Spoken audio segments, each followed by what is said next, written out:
Today we're reviewing losing trades that one of my subscribers and Discord members took using the STIM model. I'm going to be going over why these trades didn't work out to highlight some potential things you guys can watch out for to help you avoid losing trades when you're trading my STIM model. So without further ado, let's get into it. I do have a free Discord, no credit card, no email, no nothing. If you guys want to join, just click the link in my bio. You can submit trades to me like this guy did, and I can review them for you guys and make more content out of it to help teach you all.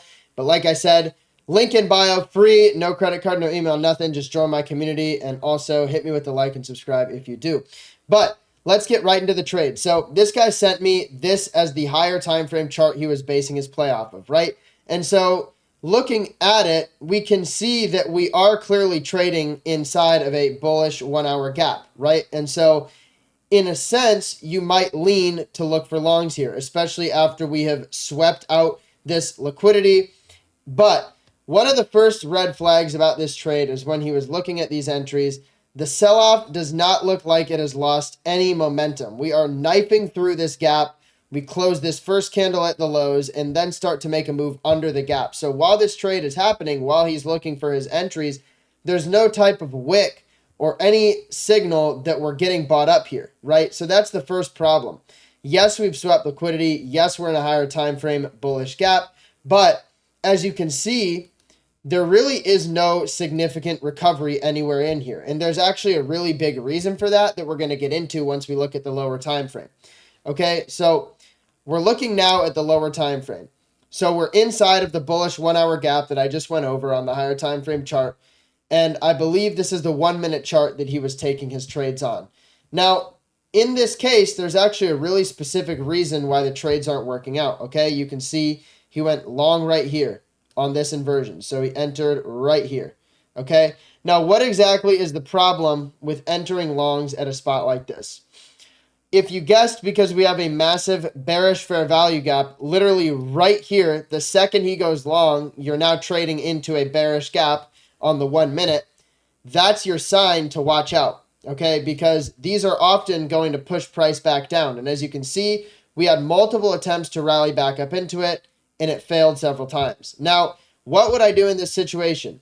If I was looking for a long right here, I would actually just pass up on it, because even though we invert this small gap, we still have this one overhead.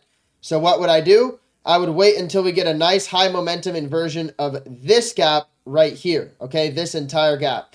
Because if we get an inversion on that gap, then there's really no other gaps up until this point, and even that's a small one. But it gives you some leeway to have your trade run until you get up to this next bearish gap, at which point you can either just tough it out or set your stop to break even. But no matter what the case, if you're looking for a lower time frame entry and you see a 1 minute bearish gap like this right overhead, meaning the second you take a long, you'll be in this gap, you need to avoid those trades, okay? Because it's very dangerous, right? I would consider this in essence stacked gaps. You have this kind of general gap right here, and then you have this gap, which is basically right on top of it. So that's stacked gaps. In that case, we want to wait for both of them to invert. Now, when you go back to the higher time frame chart, you can see that this ends up manifesting itself on this higher time frame, because we literally never get a relief bounce. Why?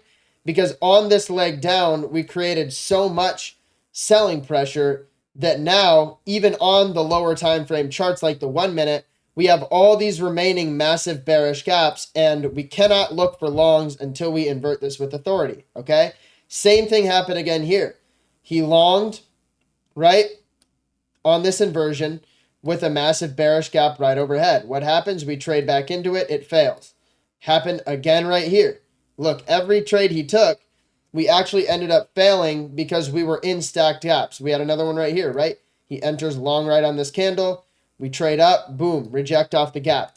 So it's really important to understand, don't long right into a bearish fair value gap on the lower time frame. If there's one, like this is a good example. If you invert here, right, say we close up here and you long, yeah, there's no gap until several ticks away, right? The next bearish gap is here. So you can safely get in longs here and at least say, all right, I'll set my stop to break even if we hit this gap, and worst comes to worst, we reject and I'm out for even. But if you're entering along the second you trade into a bearish gap like this, you're giving it no breathing room, because it can just reject right away, which in this case it did. we're also going to go back to the 1 hour chart here because you can see this level of liquidity, okay? And we had knifed through it on the 1 hour. But if you go to the 1 minute, we probably swept it right around here. This was where you say, okay, I'm going to go long in this area. I don't hate it. Even though there's the gap overhead, it would be more ideal to wait for this to flip and get inverted. But still, in essence, it's not the worst area risk reward wise to long, okay? The first one, keep in mind. Because yeah, you're playing the liquidity sweep and the potential bounce to deliver back out of this bullish gap. Now here's where he went wrong again. Once you make a new low after sweeping out the initial lows that you were looking at over here, you make a new low on the lower time frame right here and he longs again.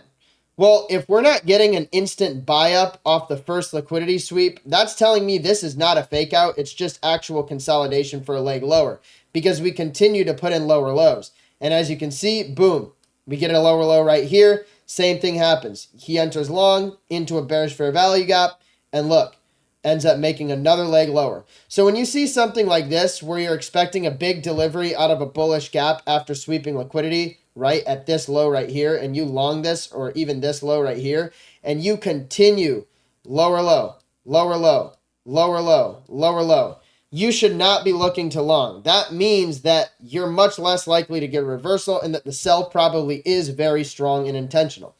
Now, obviously you need discretion in every trade.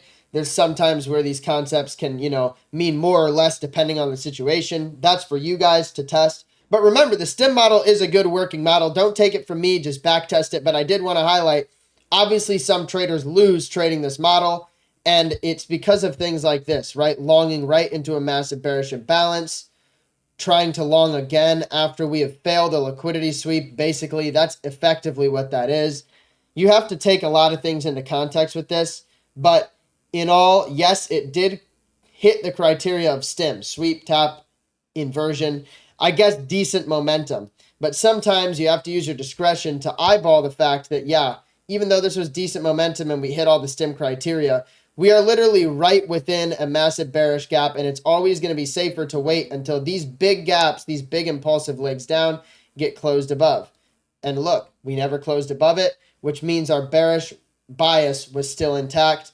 And that's why these not one, not two, but 3 trades were unable to play out on this exact day. So I hope you guys understand where I'm coming from with all this stuff in terms of making very sure not to long into these big bullish gaps or bearish gaps and not to try to re-long after you've failed a liquidity sweep. Those are 2 very important pieces of context. And once again, if you're just paying attention to the setup, it's not really going to help you. You want to also use your discretion and look at the leg of price action you would need to make to get up to your target. And that would have required inverting right here, which means you shouldn't even enter until it's inverted. So, STIM, let's summarize it.